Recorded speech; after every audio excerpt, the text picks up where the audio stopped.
Ang pangangati ng balat ay isang karaniwang kondisyon sa mga matatanda. Subalit, sa edad na lampas 60, ang paulit-ulit na pangangati sa ilang partikular na bahagi ng katawan ay maaaring hindi simpleng iritasyon lamang. Sa maraming kaso, ito ay maaaring senyales ng mga kondisyon sa loob ng katawan na nangangailangan ng masusing pagsusuri gaya ng problema sa atay, bato, o sistema ng nerbiyos. Sa video na ito, tatalakayin natin ang 4 na lokasyon sa katawan na kapag madalas makati sa mga senior citizens ay maaaring indikasyon ng mas malalim na problema sa kalusugan. Ang layunin ay magbigay ng tamang impormasyon para sa mas maagang pagkilala at pagkilos. Ang pangangati sa palad ay isang sintomas na madalas hindi binibigyang pansin, lalo na sa mga matatandang individual. Gayunpaman, sa edad na lampas 60, ang paulit-ulit na pangangati sa palad ay maaaring hindi lamang dahil sa tuyong balat o simpleng iritasyon. Ayon sa mga pagsusuri sa larangan ng hepatology, ang ganitong uri ng pangangati ay maaaring senyales ng cholestasis, isang kondisyon kung saan nagkakaroon ng pagkaantala o paghinto sa daloy ng bile mula sa atay patungo sa bituka. Ang bile ay may mahalagang papel sa pagtunaw ng taba at sa pagtatanggal ng mga waste product mula sa katawan. Kapag hindi ito maayos na dumadaloy, maaaring mamuo ito sa dugo at magdulot ng matinding pangangati, lalo na sa palad at talampakan. Isang ulat mula sa American Journal of Gastroenterology, Wehrman and Fattel, 2019 ay nagpapakita na ang cholestatic pruritus, pangangati dulot ng bile stasis, ay isa sa mga pangunahing sintomas ng primary biliary cholangitis at primary sclerosing cholangitis, mga sakit sa atay, na hindi agad napapansin sa mga nakatatanda. Kadalasan, ang tanging sintomas sa maagang yugto ng mga kondisyong ito ay pangangati na walang kasamang pantal, pamumula, o sugat. Sa ganitong kaso, ang pruritus ay tinatawag na non-specific.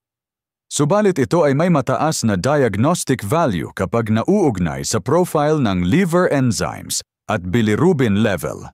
Bukod sa cholestasis, ang pangangati sa palad ay maaari ring maiugnay sa ilang metabolic o systemic conditions. Halimbawa, ang diabetes mellitus type 2 na karaniwan sa mga senior ay maaari ring magdulot ng generalized itching, kabilang ang sa kamay. Ayon sa isang pagsusuri sa Clinical Diabetes and Endocrinology, Huang et al., 2021, ang 20% ng mga diabetic patients na lampas edad 60 ay nakakaranas ng pangangati ng balat na hindi maipaliwanag ng allergy o infection. Mahalaga ring banggitin na ang ilang uri ng gamot na karaniwang iniinom ng mga senior, tulad ng statins para sa cholesterol, ACE inhibitors para sa alta presyon, at opioids para sa pananakit, ay maaaring magdulot ng drug-induced pruritus na unang lumilitaw sa palad o talampakan.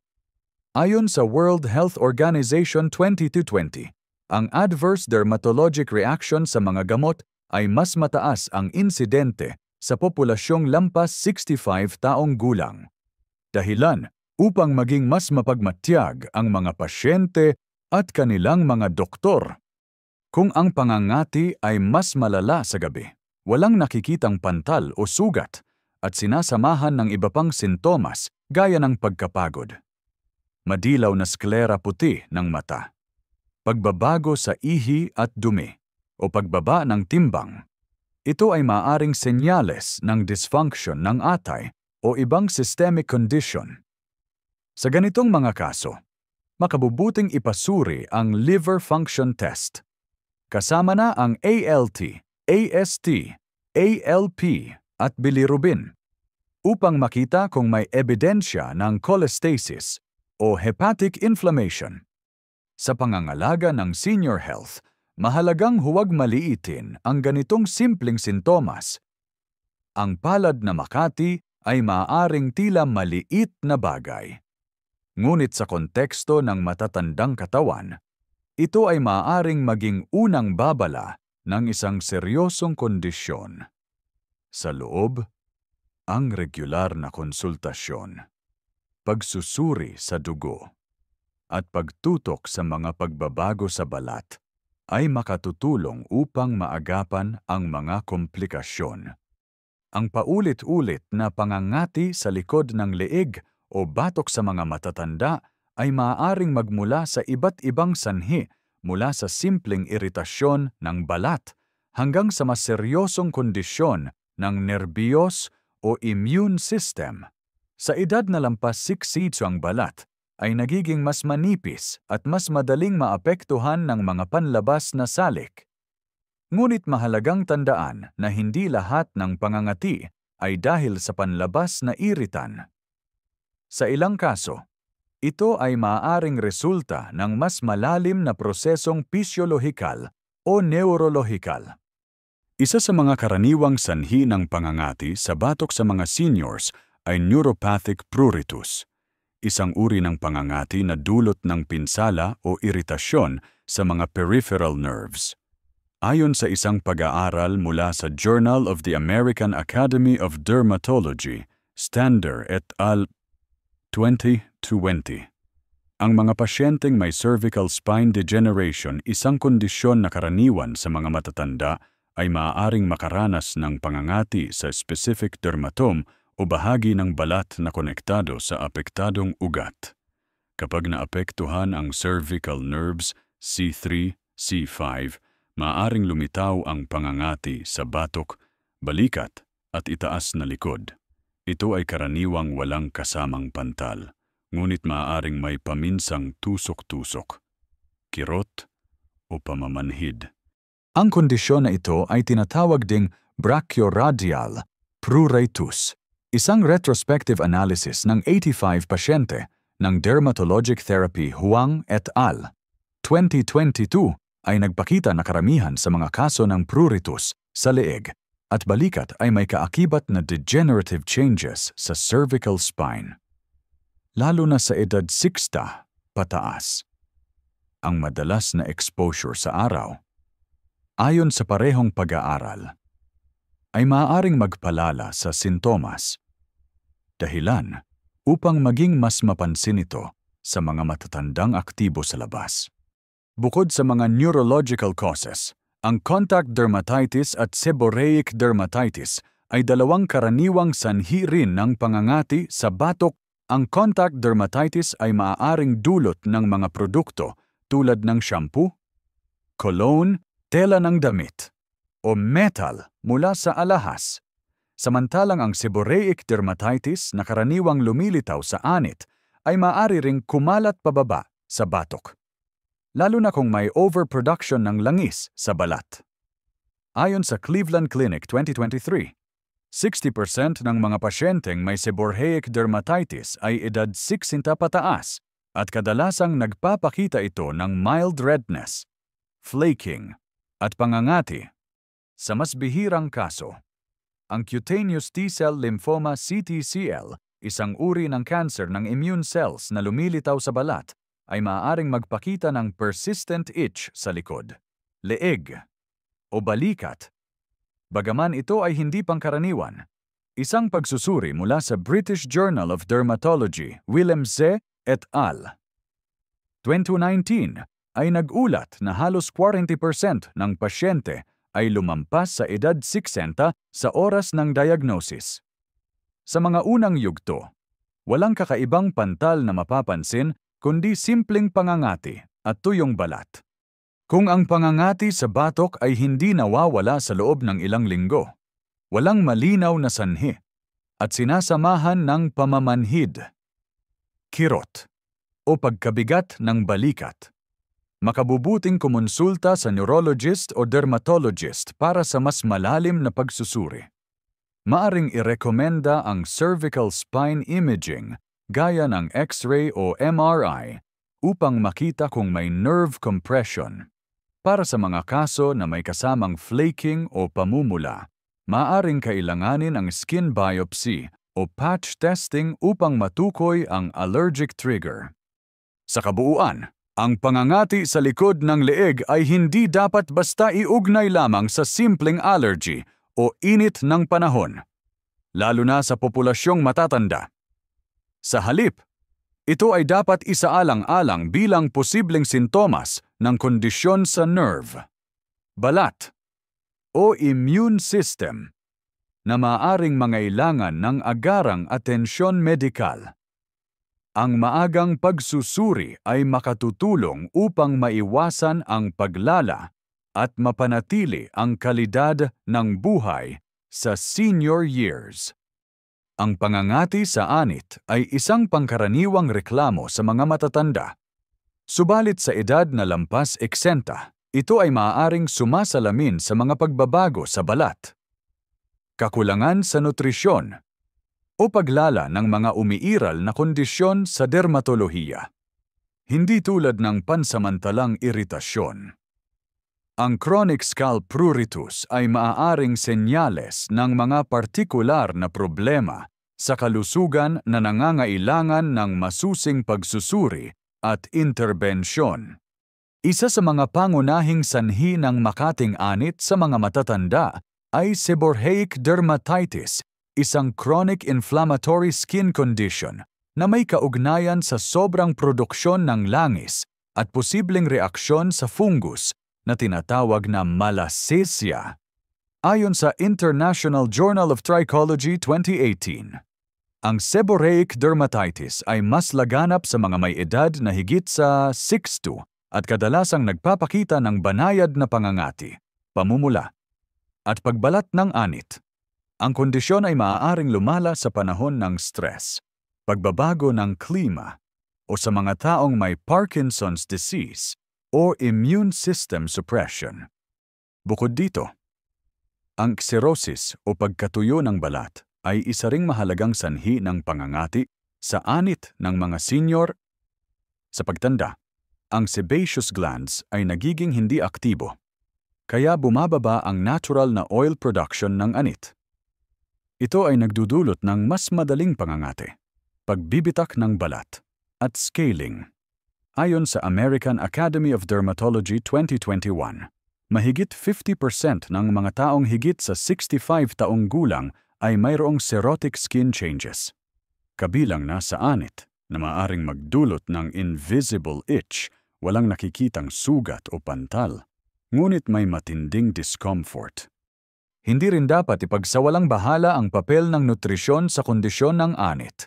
Ang kakulangan sa bitamina B6, B12, zinc, at omega-3 fatty acids ay naiugnay sa pangangati at pagkatuyo ng anit.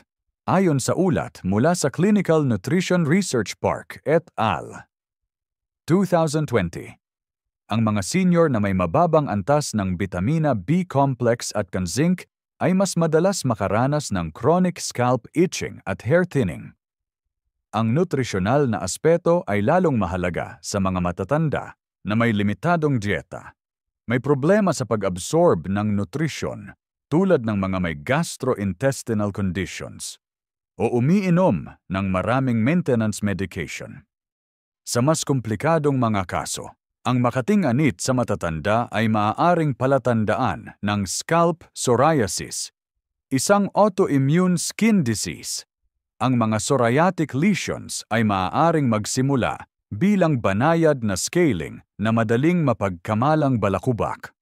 Ngunit kalaunan ay maaaring magdulot ng makapal, mapulang patches na may pilak puting kaliskis.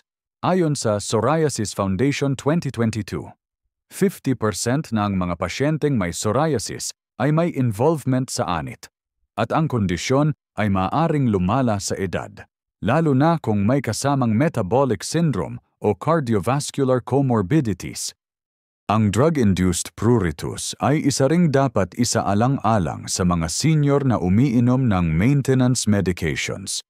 Ilang uri ng gamot gaya ng opioids, diuretics, at ilang antidepressants ay maaaring magdulot ng generalized itching, kabilang ang sa anit, kahit walang ibang klinikal na senyales. Sa isang review na inilathala ng Drugs and Aging 2019, tinatayang 8–12% ng matatandang pasyente ay nakararanas ng side effect na pangangati mula sa mga gamot na iniinom nila araw-araw. Sa paggamot ng makating anit, mahalagang matukoy muna ang sanhi bago gumamit ng topical o systemic therapy. Ang paggamit ng medicated shampoos na may zinc pyrithione, ketoconazole, o salicylic acid ay epektibo para sa seborrheic dermatitis at banayad na psoriasis. Para sa xerosis, makatutulong ang mild, fragrance-free moisturizers at pag-iwas sa mainit na tubig tuwing paghuhugas ng ulo. Sa mga kaso ng nutritional deficiency, kinakailangan ang dietary assessment at supplementation sa ilalim ng gabay ng doktor o registered dietitian. Sa pangkalahatan, ang makating anit sa edad 60 pataas ay hindi dapat isiping normal na bahagi lamang ng pagtanda. Maaaring ito ay sintomas ng kondisyon sa balat, kakulangan sa nutrisyon, o epekto ng gamot. Ang maagang pag-uusap sa healthcare provider, tamang pagsusuri, at angkop na management ay makatutulong upang maiwasan ang hindi kinakailangang paglala at mapanatili ang komportableng pamumuhay sa senior years. Ang pangangati sa bahagi ng binti at talampakan ay isang karaniwang sintomas na nararanasan ng mga matatanda. Subalit ito rin ay maaaring maging senyales ng mas malalim na isyu sa kalusugan. Sa populasyong senior, ang paulit-ulit na pangangati sa mga bahaging ito ay kadalasang hindi lamang dahil sa tuyong balat o pressure mula sa sapatos. Sa maraming kaso, ito ay maaaring maiugnay sa kondisyon ng mga ugat, kidney function, o peripheral nerves.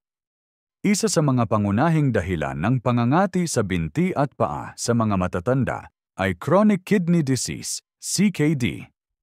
Ayon sa National Kidney Foundation 2019, humigit kumulang 40% ng mga pasyenteng may CKD ay nakararanas ng uremic pruritus o pangangati na may kaugnayan sa pagtaas ng waste product sa dugo. Ito ay partikular na nararanasan sa lower extremities at kadalasan ay mas matindi sa gabi. Ang uremic pruritus ay karaniwang walang kasamang pantal, ngunit maaring magdulot ng tuloy-tuloy na kakulangan sa tulog, stress, at pagkapagod. Sa isang pag-aaral ng American Journal of Nephrology, Pisoni et al. 2020, ipinakita na ang moderate to severe pruritus ay naiulat sa mahigit 30% ng mga pasyenteng nasa dialysis at ang binti at paa ang madalas na apektado. Sa mga senior na may maagang yugto ng CKD at hindi pa sumasailalim sa dialysis, ang pangangati ay maaaring isa sa mga unang senyales bago pa lumabas ang iba pang sintomas tulad ng pamamanas o pagbabago sa ihi. Ang ganitong uri ng pangangati ay nangangailangan ng pagsusuri ng glomerular filtration rate (GFR) at blood urea nitrogen BUN upang masuri ang function ng kidney. Bukod sa kidney-related causes, mahalaga ring isaalang-alang ang posibilidad ng peripheral neuropathy, lalo na sa mga matatandang may diabetes. Ang peripheral neuropathy ay nagdudulot ng abnormal na sensasyon, kabilang ang pamamanhid, tusok-tusok, o pangangati, kadalasan sa paa at binti. Ayon sa Journal of Diabetes Investigation Lee et al. 2019, tinatayang 50% ng mga diabetic patients na higit sa 60 taong gulang ay may signs ng peripheral neuropathy. At isa sa mga unang sintomas ay ang pangangati sa paa kahit walang kapansin-pansing sugat o rashes. Sa ganitong kaso, ang nerve conduction studies o monofilament testing ay makatutulong upang mapatunayan ang kondisyon. Ang poor circulation ay isa pang posibleng sanhi ng makating binti at paa sa mga senior. Sa pagtanda, bumabagal ang daloy ng dugo sa mga lower extremities, lalo na sa mga may peripheral artery disease PAD or chronic venous insufficiency. Ayon sa Circulation Research 2021, ang hindi sapat na daloy ng dugo ay maaaring magdulot ng pangangati, pagkasugat ng balat, at pagkakaroon ng varicose veins. Ang kakulangan sa oxygen at nutrients sa mga tissue ay nagpapahina sa balat. Kaya't ito ay nagiging irritable at madaling magasgas o mangati. Hindi rin dapat kalimutan ang papel ng skin dryness o xerosis cutis na mas matindi sa binti at paa ng mga matatanda dahil sa mas kaunting sebaceous glands sa mga bahaging ito. Ang dry skin ay lumalala sa malamig na klima. Madalas na paliligo gamit ang mainit na tubig at paggamit ng mababang kalidad na sabon. Ayon sa British Journal of Dermatology 2018, ang prevalence ng cirrhosis sa mga taong higit 65 taong gulang ay umabot sa 69% at ang binti at paa ang pangunahing lokasyon ng sintomas. Para sa mga pasyente na nakararanas ng pangangati sa binti o paa, mahalagang obserbahan kung ito ay may kasamang ibang sintomas tulad ng pamamaga ng paa, pagbabago ng kulay ng balat, pagkakaroon ng sugat na hindi gumagaling, paglalamig ng paa, pagkawala ng sensasyon sa talampakan. Sa ganitong mga sitwasyon, makabubuting kumonsulta sa primary care physician or dermatologist. Maaaring kailanganin ang blood test para sa kidney function, nerve function assessment, o vascular Doppler study upang matukoy ang sanhi. Ang paggamot ay maaaring binubuo ng moisturizers para sa dry skin, gabapentin o pregabalin para sa neuropathic itch, at phototherapy o antihistamines para sa uremic pruritus. Sa kabuuan, ang pangangati sa binti o paa sa mga senior ay hindi dapat balewalain bilang simpleng iritasyon. Kapag ito ay paulit-ulit, walang malinaw na dahilan at sinasamahan ng iba pang sintomas, dapat itong ituring bilang isang posibleng senyales ng mas seryosong kondisyon sa ugat, kidney, o daluyan ng dugo. Ang maagap na pagsusuri at interbensyon ay makatutulong upang maiwasan ang komplikasyon at mapanatili ang ginhawa sa araw-araw na pamumuhay ng matatandang pasyente. Ang pangangati ng balat sa matatanda ay madalas na ikinakabit sa simpleng pagkatuyo o sensitibong balat. Ngunit, gaya ng ating natalakay, ang paulit-ulit na pangangati sa partikular na bahagi ng katawan, gaya ng palad, batok, anit, at paa ay maaaring maging maagang senyales ng mga kondisyon sa atay, bato, nerbiyos, o daluyan ng dugo. Sa edad na lampas 60, mahalagang bigyang pansin ang kahit simpleng sintomas dahil ito ay maaaring magbukas ng pinto sa mas malalim na pagsusuri at maagap na paggagamot. Ang wastong pagkilala sa sanhi ng pangangati batay sa lokasyon, kalikasan, at kasamang sintomas ay susi sa epektibong pangangalaga. Iminumungkahi ang konsultasyon sa doktor kung ang pangangati ay tumatagal ng higit sa 2 linggo, walang malinaw na dahilan, o may kasamang pagbabago sa ihi, balat, timbang, o pakiramdam sa katawan. Para mapanatili ang kalusugan ng balat, ang regular na paggamit ng mild moisturizers, wastong nutrisyon, at pag-iwas sa mga iritan sa kapaligiran ay makatutulong. Ngunit higit sa lahat, ang pagbibigay halaga sa mga banayad na senyales ng katawan ay bahagi ng responsableng pagtanda. Kung nakatulong sa iyo ang impormasyon sa video na ito, huwag kalimutang i-like at i-share sa mga kapamilya o kaibigan na maaari ring makinabang. Mag-comment kung nakaranas ka na rin ng ganitong uri ng pangangati at anong solusyon ang naging epektibo sa iyo. At para sa mas marami pang seryosong kaalaman sa kalusugan ng senior citizens, subscribe na sa aming channel.